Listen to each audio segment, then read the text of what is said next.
உங்க கூட அவர் இருக்கிறார். உத்தமனுக்கு கர்த்தர் துணை.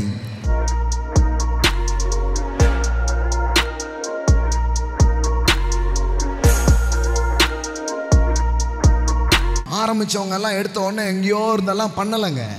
ரொம்ப சாதாரணமாக எளிய துவக்கங்களோடு வந்து தான் பண்ணியிருக்கிறாங்க. நான் சொல்கிறேன், உங்களுக்கு கர்த்தரே துணை நிற்கிறார்.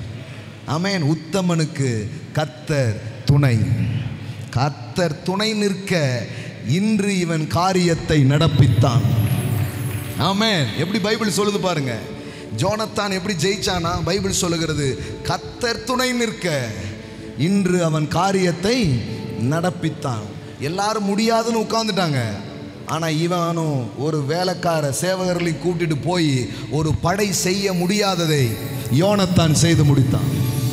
ஆமென். ராவோட ராவா தூக்கிட்டான். ஆமென்.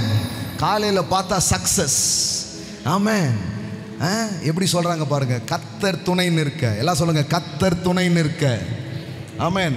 ஜனங்களோ சவுலை நோக்கி, இஸ்ரவேலில் இந்த பெரிய ரட்சிப்பை செய்த யோனத்தான் கொலை செய்யப்படலாமா? அது கூடாது. அவன் தலையில் இருக்கிற ஒரு மயிரும் தரையில் விழப்போவது இல்லை. Bless you sister.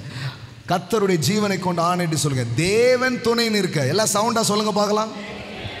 நல்ல சவுண்டா. தேவன் துணை நிற்க அவன் இன்று காரியத்தை நடப்பித்தான் என்றார்கள். ஆமென். கர்த்தர் துணைங்க.